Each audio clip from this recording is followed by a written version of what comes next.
حضرت عثمان ابن حنیف کہتے ہیں میں نبی پاک کے پاس بیٹھا تھا تو ایک نابینا صحابی آئے، عرض کرنے لگے یا رسول اللہ صلی اللہ علیہ وسلم میں نابینا ہوں، میرے لیے دعا کریں، اللہ مجھے آنکھیں عطا فرمائے، دعا کریں۔ اب حضور نے پتہ کیا کہا؟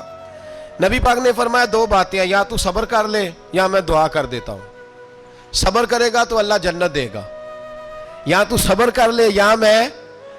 صحابی بڑے پیارے تھے، کہنے لگے یا رسول اللہ جنت تو اللہ اپنے فضل سے دے گا ہی، میں نے نہیں صبر کرنا، مجھے آنکھیں چاہیے، اور پھر یہاں آ کے صبر کروں، این خزانے کے پاس جا کے صبر کروں؟ حضور میں نہیں صبر کرتا، آپ دعا کریں۔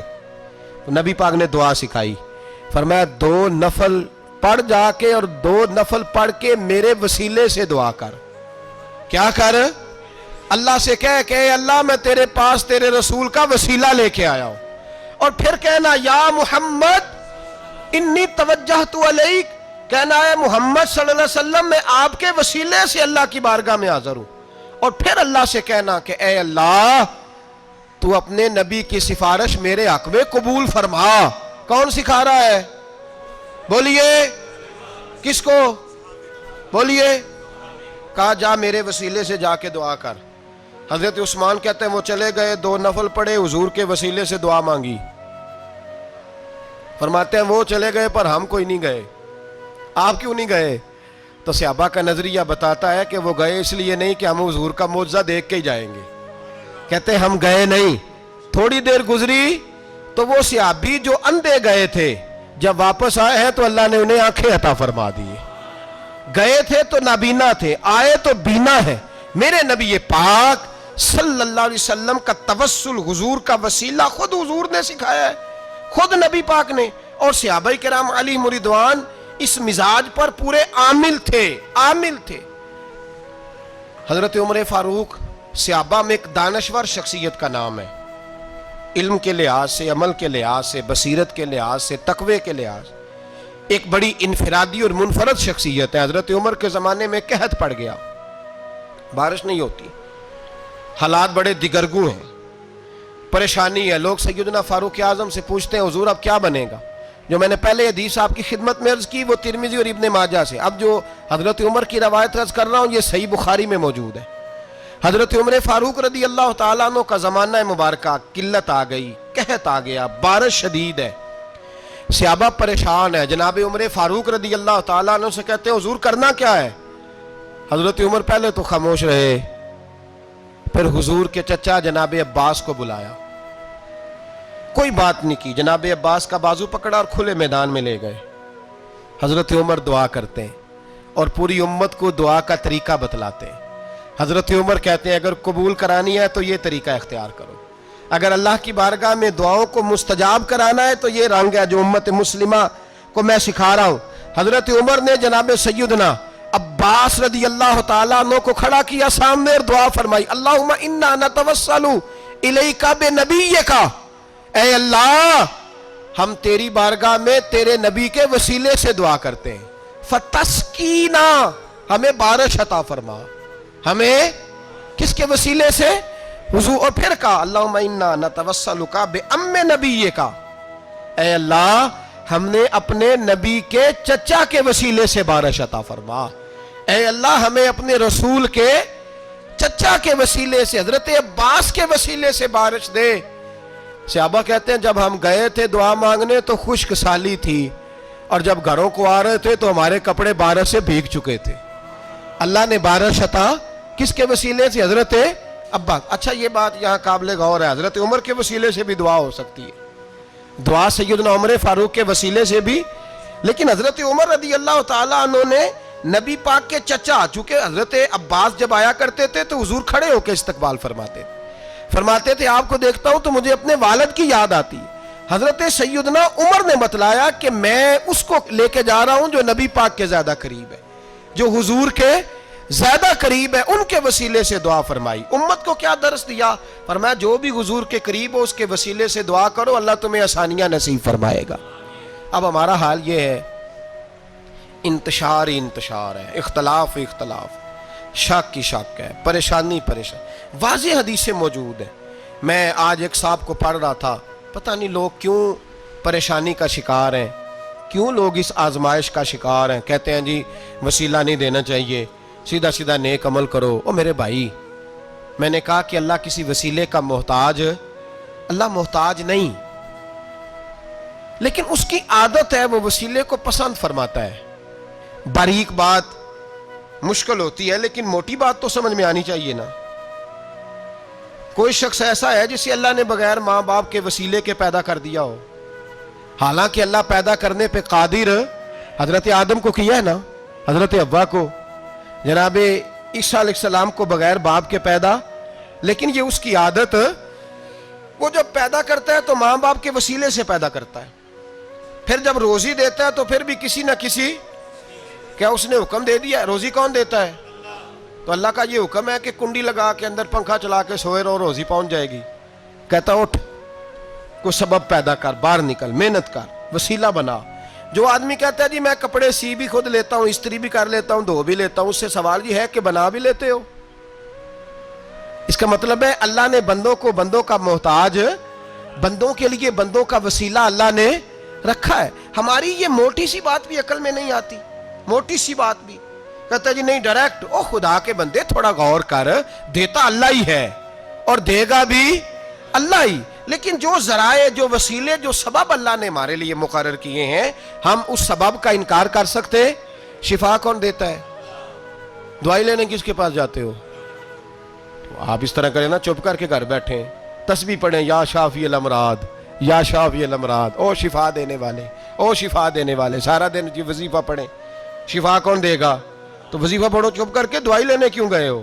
لیکن اللہ کے حبیب کا ہی فرمان ہے کہ بیمار ہو جاؤ تو دوائی بھی کھاؤ، پرہیز بھی کرو۔ یہ سارے فرمان ہمیں بتاتے ہیں کہ وسیلہ لینا، وسیلہ دینا، یہ تو اللہ تبارک و تعالیٰ کا طریقہ مبارکہ ہے۔ لوگ اتنی سی بات کو نہیں سمجھتے، اور قرآن نے واضح طور پہ کہہ دیا وَابْتَغُوا إِلَيْهِ الْوَسِيلَةَ، اور سورہ بقرہ گھر جا کے کھولنا، آیت نمبر 99، 80 اور 9، 99 آیت پڑھنا۔ کفار نے، یہودیوں نے نبی پاک کی علامتیں پڑھ لی تھی تورات، زبور اور انجیل میں۔ اللہ کا قرآن کہتا ہے وَكَانُوا مِن قَبْلُ يَسْتَفْتِحُونَ عَلَى الَّذِينَ كَفَرُوا، فرمایا جب میرے نبی نہیں آئے تھے تو یہ یہودی میرے رسول کے وسیلے سے اللہ سے فتح مانگا کرتے تھے، اور جب یہ رسول کا وسیلہ دیتے تھے تو اللہ انہیں فتح عطا فرماتا تھا۔ امام حاکم نے مستدرک میں لکھا ہے، اور امام حاکم انہی شرطوں پر حدیثیں بیان کرتے ہیں جن شرطوں پر امام بخاری اور مسلم بیان کرتے ہیں۔ امام حاکم کہتے ہیں کہ نبی پاک صلی اللہ تعالی علیہ وآلہ وسلم کے وسیلے سے ہر چیز اللہ عطا کرتا ہے۔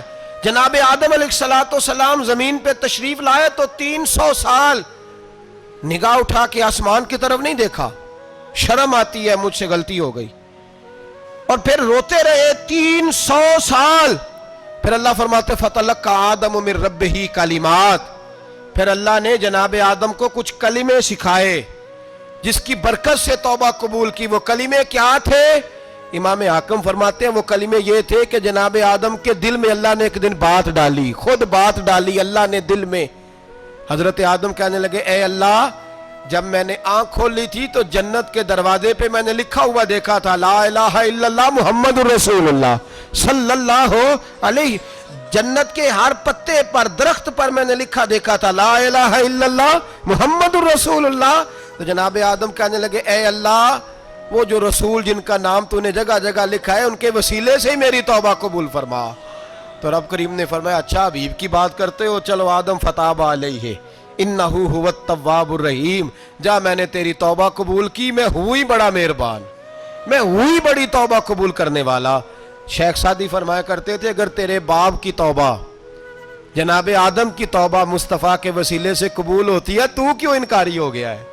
تو کیوں انکاری ہو گیا؟ کیوں نہیں حضور کا وسیلہ مانگتا؟ میرے نبی پاک سید عالم صلی اللہ تعالی علیہ، لوگ بڑی ڈھٹائی سے انکار کرتے ہیں، بڑی دلیری سے انکار کرتے ہیں۔ او خدا کے بندو، یہ وسیلہ تو بڑا ضروری ہے، یہ وسیلہ تو بڑا قیمتی ہے۔ میرے نبی پاک صلی اللہ تعالی علیہ وآلہ وسلم نے خود یہ وسیلہ سکھایا۔